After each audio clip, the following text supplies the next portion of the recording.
Hello, I'm David DeCosmo. Welcome to ECTV Live. I'm joined by my co-host, Rusty Fender. Welcome, Rusty. Good to see you, David. Back. Hope you enjoyed your Independence Week. Well, independence, but not from laryngitis. I was very dependent. I'm sorry about not being able to squeak a sound. Well, hopefully you'll be feeling better and right back in the throes of everything.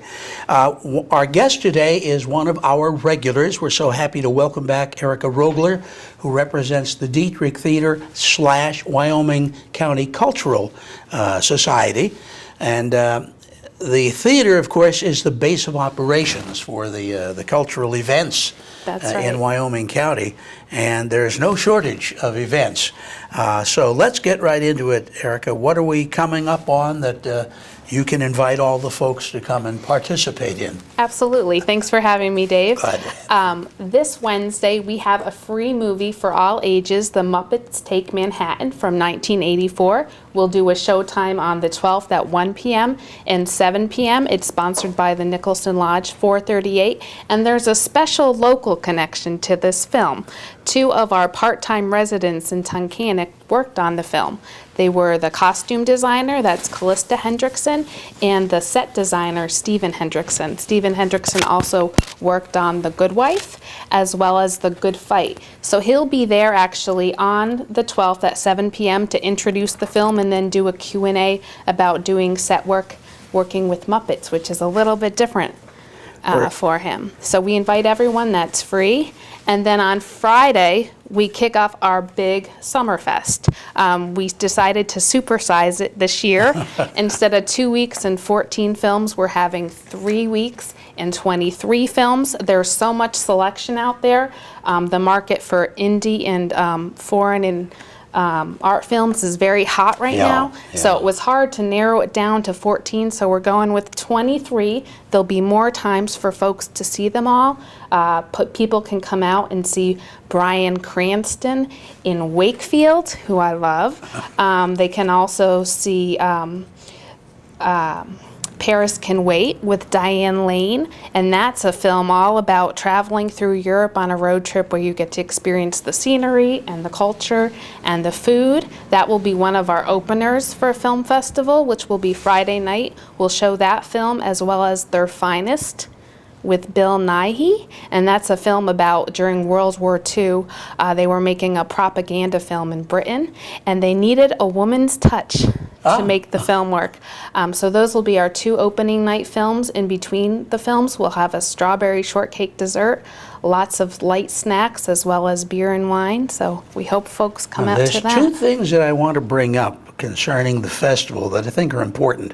The first, and I know we've said it before, but I think it's important, is that the theater doesn't make money per se by showing movies. Right. Most of the film ticket goes to the movie companies themselves. Right. Mm-hmm. And the other proceeds that do come in sponsor all of your artistic endeavors. That's right. We're a nonprofit. So the money that you pay for your ticket and your concession goes right back into the community as far as our festivals go, different events and concerts and classes we have for all ages. Okay. The other thing is, it seems to me that back when the Dietrich started the idea of having a film festival, because film festivals obviously are a very big thing, and they have them in communities here and there. I mean, everybody heard of Sundance, of course, probably one of the biggest film festivals. Absolutely. But I think you only had one to start with, didn't you? We did. Back in 2003, we had a fall film festival. And what happened? And it was super successful. We were meeting a demand that we didn't know that was there. We started it because the blockbuster movie industry was slow at that time. So our movie booker, who booked foreign and independent films, said, let's add a spring one. And we did that till about 3 years ago. And the demand for our festivals and those films were really big, especially in the summer, because in the summer we know it's blockbuster season. So you see the Spider-Mans and the Wonder Womans and the Despicable Me. And you have those. We have those, but our folks who wanted to see these indie films didn't really have a place to see them. So we added a summer fest, and then we added a winter fest, and so now you can see independent and foreign films year-round. Yeah, it's amazing back when David's father and I were projectionists back, your father older than me, of course, but back in the 70s, it's amazing to see the almost glut of movies that have come out in the last 15, 20 years. You have an entire cache of things to choose from. Back then, you had about 5 movies a year, and they all played for 6 and 7 months. That's right. People could not believe that. In fact, here's a piece of trivia. The longest running movie in the Scranton-Wilkes-Barre area, 54 weeks. It ran for a year and 2 weeks. Have any guess what it was? Oh, Played boy. at the Viewmont General Cinema back in 1973. Wow, no, 73, I can't. 54 weeks it ran was The Sting with Robert Oh, Redford. my goodness. The Sting. Wow. And now you have 18 movies a week without the other 18 released directly to video. Yeah, It it's is hard to imagine something unbelievable. running. Could you? now. Well, you know, there was no home entertainment. There was no HBO. There were no Stars, Movie Channel, Cinemax. Yeah. So that was the only avenue to see, you know, feature films. But how things have come just in a short That's time. amazing. Isn't it? That's amazing. Really is. Our longest film we had on the screen was 7 weeks, and that was My Big Fat Greek Wedding. Oh, really? Great Yeah. movie, Heard great movie. about that. Yeah. Yes. Yeah. So yeah, these festivals are great for the Dietrich. They're great for the community. We'll be showing films like A And Quiet. great for us. I was in one. You were all in the last time and I you ran saw that you. at the Dietrich, I think, twice. Yes, we ran it twice, and you were there to do a Q&A for the audience. Yeah, and I sounded I sounded just like Rusty a week ago with no voice when I was there. Always but- at the worst time when you have to do something, you have Yeah. no voice. Isn't But- it always like that? But it was great for those of us involved in that production to have a local outlet, because the bigger theater chains You're don't right. really. They wouldn't carry they're us. not A interested. Cinemark wouldn't No, care, no. you know? They want the the MGM and Exactly. the 20th Century And the Paramounts, features, those sort exactly. of things. This gives people an opportunity to see some movies, and really great movies. Somebody talked to me the other day about favorite movies, and I said to them, I feel strange because some of my favorite movies are not the big names. I mean, you mentioned all-time great movies. People say Gone with the Wind. That's a natural. By the way, Olivia de Havilland just turned 101 Yes. on July the 1st. But I remember a movie called Secondhand Lions that was not a blockbuster movie, but it's a fantastic story. Oh, I'm with Dave. I couldn't name, I'm a Absolutely. big movie fan, and being in television, of course, engineering all my life, I couldn't tell you one movie that people would know. It's like none of the I've never seen Gone with the Wind. None of the blockbusters would be any of my favorites. I'm with him on I that deal. think what's so unique about these festivals that we have full of foreign and independent films is there's a real chance for the filmmakers to tell their story, whereas in the big blockbusters, it's a lot of special effects You're right. that Yeah, kind of yeah. rule the storyline. right. But I think it really gives them a chance to connect with the audience Sure, and the and telling where of their possible, story. you do have people connected with the motion Yeah, pictures. that can come in talk person. a little That's bit. right. We do, yeah. This festival, we will be showing The Zookeeper's Wife. Oh, yes. And we will have on August 3rd at 2:30 that showing. We will have Ellie Miller from Wilkes-Barre, Kingston actually, in. And she will be speaking about her family's experience during the Holocaust. So we try to do it, bring in someone from the movie industry or something related to the topic of the film. Okay, that's obviously the film festival is probably one of the biggest things coming up, but there are many others, of course, and I think one of the most popular is River Day. That's right. And I'm always so happy when Tunkhannock celebrates River Day, because it's one of those communities where the river was nasty to the community and nasty to the Dietrich. Multiple times. Yeah. But you not only survive, you now celebrate the river. That's right. It's a great resource in our community. This will be our 13th annual River Day. It'll be July 22nd from 1 to 7, and it's a day of live music as well as learning about the environment. So we will have Chris Shrive, he's a country singer there, as well as Hickory Project, the bluegrass band. Those guys are great. He's my neighbor, Chris. Oh, is he? Yeah, in Old Forge. Oh, Yeah, wow. he's great. We will have a variety of different activities for kids. There'll be face painting, mural painting. They'll get to meet live animals. There'll be activities for all ages. There will also be presentations, one on Native American Indians, one on the history of the river, as well as river critters. Did you know the kind of critters that live in the river indicate the health of the river itself? Well, I was always told that where you had an abundance of fish in the river, that was a sign that it was a little better than people might think in terms of quality. But I can see where the other well, insects and amphibians in some case would certainly again demonstrate. If there's life there, then it can't be a river that's too darn Even toxic. like otters and beavers and things that live along the shoreline, that's more indicative of the health of the river as And well. of course you have a healthier section of river to start with because you're upstream That's from right. the old coal fields. That's right. You're above all the acid mine drainage. That's a good area to be in. That's right. So then we'll also have a birder there to talk about the birds that live along the Susquehanna, and different environmental groups will be there as well, such as the Endless Mountains Nature Center, the Friends of the Holland Preserve, the Bureau of Forestry. There's so much going on that day, and the best part about it is it's free. Yeah, you can just go up and enjoy the music or enjoy some of the exhibits. I'm fascinated by the fact you're going to be doing some program on Native Americans. Just a week ago, we did a program on the Independence Week in our area, and we remembered the Wyoming Monument and the Wyoming Massacre, and I was surprised to learn. I think of British, I think of the Redcoats versus the American colonial forces, and learned that back then it was primarily a force of Native Americans assisting the Tories, the British, that really wiped out the settlers that were there. So Native American life along the Susquehanna River, there was just a tremendous amount until after the Wyoming Massacre, when the troops headed upriver to really wipe out the settlements. And we mentioned the Coxton Rail Yards archaeological The dig dig all there, the yeah. time. The biggest confluence where the Lackawanna meets the Susquehanna, called the Joinings in Pittston Junction, one of the largest archaeological digs on the East Coast, let alone in the Keystone State, still going on. Yeah, Amazing. you'll probably have artifacts that have been recovered, I'm assuming, with that Native American demonstration. Sure, it'll be with Jer Reisinger, so he's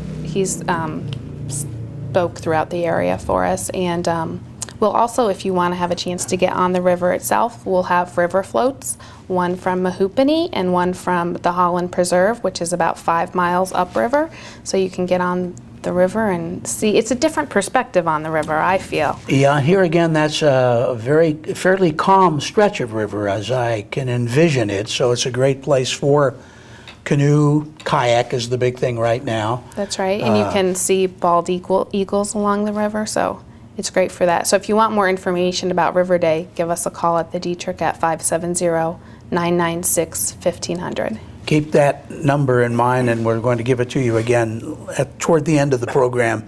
Also a web address where you can check and find out what's happening. In terms of what's happening, if you contact the Dietrich, the Cultural Society, you can get a hold and get a mailing list of a brochure like this that will give you a listing of the various events that are coming up.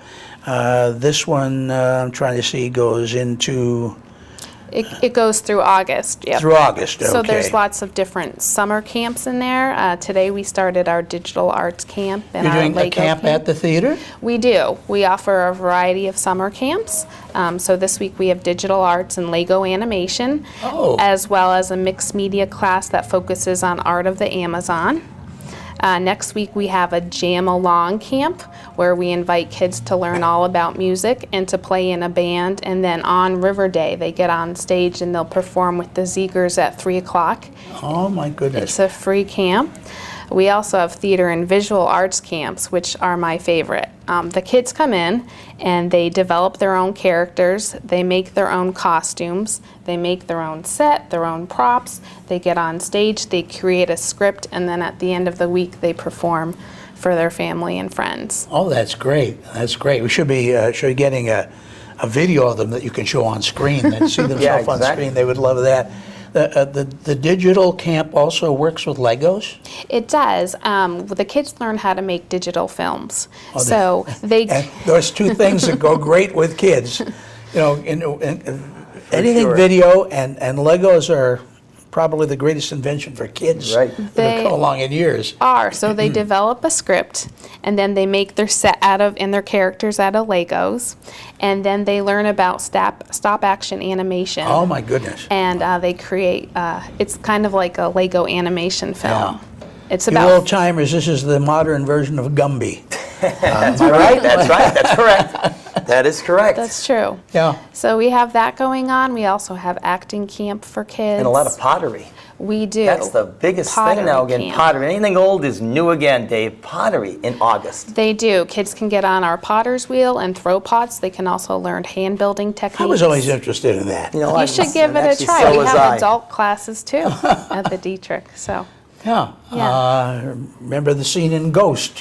Where Yes. she's forming on the wheel, that's correct. Yeah. Yes. Yeah, we- Where are you getting the people to teach these things? As Rusty points out, they're kind of an older craft. You're right. These are really crafts. They're Right. not- these are not hobbies. well, as you probably find out from your job, there's so many talented folks in northeastern There are, yeah. Pennsylvania. We have Right. our artists in residence, Amy and Steve Colley. They both have their masters from the Parsons School of Design, so they teach a variety of our visual arts classes and camps. Then we have Abby and Timothy Ziegler. They're music educators from the Clark Summit area. They'll be teaching our Jam-Along Jug Band class, and they also teach music for littles for us at the Dietrich, and that's for toddlers, for them to go in with their parents and grandparents and caregivers and learn about music and instruments, and then have the chance to go home and practice at home. And what's the age group there? It's ages 2.5 to 5 Wow. for our music for littles. Excuse me. So there's something for all ages at the Dietrich. We also have open mic coming up. I was going to ask you about that because that was a, It's a big annual thing. yeah, Yeah. and I think it's about 2 or 3 years old now. It is. It's very popular. It's always Tell on- everybody how it works. Well, it's on the fourth Friday of the month, and you just show up and you bring with you your instrument, or you can tell a story, you can read poetry, you can play a song. That's the first part of open mic, and then we have a featured guest. So for July, it'll be musician Alex Creamer. Okay. So- the first half of the show, whoever would like to Whoever would perform. like to perform can get up on the stage. They can have 5 to 7 minutes to perform. And once we go through everyone who wants to perform on the open mic section of the show, then we get to the feature. And what's nice is the audience is super encouraging at the Dietrich. So if it's your first time or your 50th Yeah. time They make you doing an feel at open home. mic, they make you feel Now, good. do you have to, as an artist, do you have to register in advance for that? You just show up and register on the spot when you arrive. The doors open on the fourth Friday at 6:30, and it starts at 7. And do you use one of the theater auditoriums for this, or? We use our Facet studio. It's a performance studio. We have 2 studio spaces, one for art and one for performance. Okay, And now so that would we- be in the new section of the building, yes? It has its own entrance, so it used to be a storefront. So Okay. it's adjacent to the Yes. front entrance of the Dietrich. I'll be darned. Well, of course, the Dietrich expanded a few years back, where you actually took over a lot next to the theater on the westerly side That's right. of the When theater. you walk in and go to the right for the new Yeah, area, that's right. And built 2 new auditoriums there. And I believe you're running all digital film now. That's right, yeah. Since 2013, we've run all digital film. You have any analog equipment still there? Any We do. 135 We have- millimeter. You still have to keep a we have 35 millimeter. 2, but we haven't used it. I was since wondering because a lot of stuff not 2013. available now. They transferred it all over, of course, to the new, Yeah. the new drive format. But I figured it's nice to keep a 35 millimeter. It is, even the old yes. carbon arc type. Sure. Which, you would remember. But, It's part of our history. so Exactly right. Absolutely. Exactly right. Yeah, if nothing else, you take someone up there to give them a tour sometime. This is the way it was Yes. done at one But time. the biggest question is, you mean there's not a light bulb that produces this light? No, it's 2 rods touching together with electrical force that Yeah. makes a carbon arc, just what it sounds, which So makes bright them- that you can't actually look at it. You've that got is- to use a use filter. the to- filter yeah. to look at the rods burning. That's correct. Sure, yeah. Well, and of course, there may come a time when you may have at your disposal some particular classic movie that purists would like to see On in a film, 35 that's millimeter correct. Right. I think that's one thing we missed. Every year at the Dietrich, we show It's a Wonderful Life at Christmas. And Yes. we used to get one of the old films, and with it being an old film, there was some breaks in it that had to be fixed. So there That's was the kind problem. of... It's spliced up. The blue hues fade because blue is the first of the dyes to fade in film, so it's pinkish when you look on the screen. But purists, as David said, love that. They want the feel of splices going through. And that snap and crackle. absolutely, the crackle in the audio track, and you hear the snap when you see it and hear the splice a second later. It's, that's... I want to see that little blip on the upper right-hand portion of the cue screen mark. that tells you you've got to change from one projector to the other. That's correct. There you go. Cue marks. Yep. That's right. Well, let's not get into films too much because there's so many other things going on there. What would you like to feature next in terms of telling our audience? We also have another free movie in August. We'll be showing on Wednesday, August 16th, Annie, one of my favorite movies. Yes. And that's at 1 o'clock and 7 o'clock for everyone to enjoy. And then towards the end of the month, we'll have the Gathering of Singer-Songwriters, where we bring together some of the greatest folk musicians of the area to perform. That's organized by Lauren Clark. There's Tom Flannery, and then we'll also have Timothy and Abby Ziegler there as well. And then to close out the summer, we'll be having Hickory Project back at the Dietrich for a bluegrass concert. Oh, It's a pre-event for their Cornstalk Festival at Lazy Brook Park in Tunkhannock the first week in September. right. That park itself is historical, right along a small stream there that unfortunately became a river during a flood one time. Raging torrent. And wiped out Yes. some homes, so now they've converted that into all recreational yeah, area. that's nice. And they use it quite a lot. I believe that there is, we talked about Native Americans, I believe there's an annual powwow that they have. They have at that powwows park. there, tractor shows. Yeah, it's a great asset to our community. Yeah. There's so many things that are happening in that area. And recently we had a representative on from the Endless Mountain Visitors Bureau, which of course, her presentation included many of the things that you folks are offering because there's just so many things available and attractions in the area that people aren't aware of, like we mentioned the Air and Auto Museum up at Eagles Mere. There's also a World War II, I guess, museum, or at least a military museum up that way. When people are thinking about finding out what's happening, we have the benefit of having this brochure in front of us right now, and you have the brochures on both River Day and on the Summerfest. How do we come up with, I assume, by the way, that some visitor centers would have some of these things available? They have them at the local visitors centers, the Dietrich Theater, but also you can visit us online at dietrichtheater.com or visit our Facebook page as well. Okay. I don't want to get out of because we still have a few minutes left. We haven't mentioned volunteers and their importance of those volunteers with not all, but many of the events that you offer. You apparently have a staff that's very, very willing to come out and help and make these things happen. We do. Our volunteers are incredible at the Dietrich. They're integral to our operation. Last year alone, we had 158 volunteers, whether they helped us decorate for Christmas or make gift bags or help at events, or our theater manager is actually a volunteer.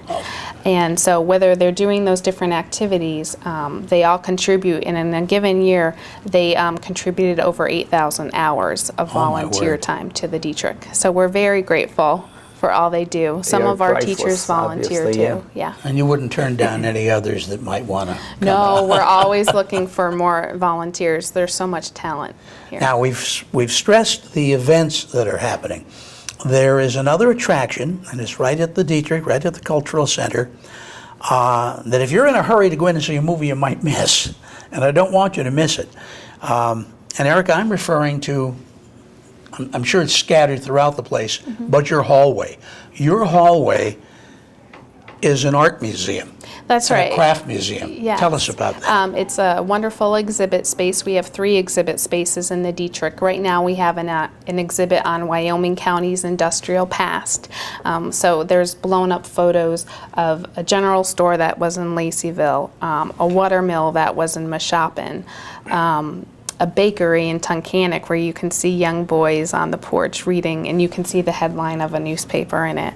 It's a fascinating exhibit. It tells the story of Sire Power's past and present operations in the county as well, the tanneries that were in Wyoming County. So there's lots to see there, and then we have a plein air exhibit in our other 2 galleries, many of which are where artists have painted or done drawings on locations in Wyoming County. Well, you've also used the space for some young people who have put together exhibits, and I don't know if they are from the classes you offer or just from the community. I've seen various crafts, again, that are school-age kids. That's right. Some of our exhibits feature our students' artwork in the area, but it also features artwork of different folks throughout the area. This fall we'll have an exhibit of a young artist who just turned 18 who took classes at the Dietrich, and she went on and now she's going off to art school for college. So it's neat to be able to exhibit all the work of those creative types in our region. I often wonder where you come up with some of the things. An old friend of ours, Charlie Hayes, who was a photographer at Channel 28, WBRE. During his military days, had an opportunity to be in the presence of President Kennedy when he was in Berlin. And he took a lot of shots, which you were kind enough to put on exhibit there. Yeah, his photography was remarkable. Yeah, it was. And my wife has enjoyed many of the weaving type crafts and things she's seen in that. Again, that hallway is worth a visit if you're not going to the movie. Absolutely. Just to go, no, by the way, you can still go around the corner and get some popcorn, by the way. That's right. So Or we'll give you a tour. there you go. Even better yet. Tour of the whole place. All right, one more time then, Erica, how people can find out what's going on. How do they contact the Center for more information? Sure. They can check out our webpage, dietrichtheater.com, or they can give us a call at 570-996-1500. Okay, we pretty well covered up to the end of summer, so we'll see you back here in the Thanks, fall. Erica. That sounds good. As we look toward all the fall events and starting even into the winter. Erica Rogler from the Dietrich Theater Wyoming Cultural Society. Rusty Fender, thank you so much. See you next week, Dave. Glad to have you back. Good to be back, Mark David. McGlory, Thank thank you Thanks, for Mark. all you do to keep us on the air. I'm David DeCosmo for ECTV Live. Until we see you again next week, here's hoping all your news is good.